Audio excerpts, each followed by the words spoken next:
fastened down. I spent the night in sleeplessness, rose at every sound, half in hopeless sorrow and half in fear the day would find the soldiers breaking through to drag us all away.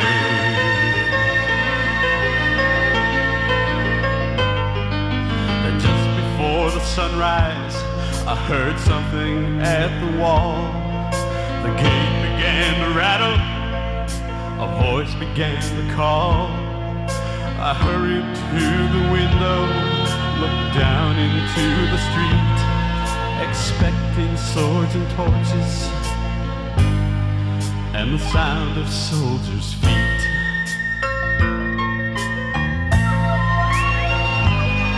There was no one there but Mary, so I went down to let her in. John stood there beside me as she told us where she'd been. She said they've moved him in the night and none of us knows where. The stone's been rolled away and now his body isn't there. We both ran toward the garden and John ran on ahead. We found a stone in the empty tomb, just the way that Mary said. But the winding sheet they'd wrapped him in was just an empty shell. How or where they'd taken him was more than I could tell.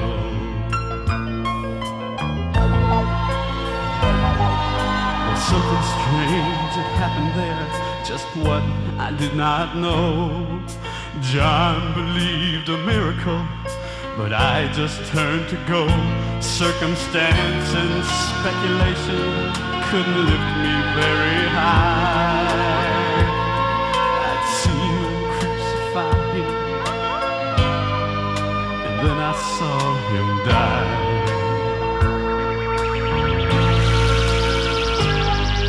Well, back inside the house again, the guilt and anguish came. Everything I promised him just added to my shame. When at last it came to choices, I denied I knew his name. Even if he was alive, it wouldn't be the same. Well, suddenly the air was filled with a strange and sweet perfume. A light that shone from everywhere drove shadows from the room. Jesus stood before me with his arms held open wide. I fell down on my knees and I clung to him and cried.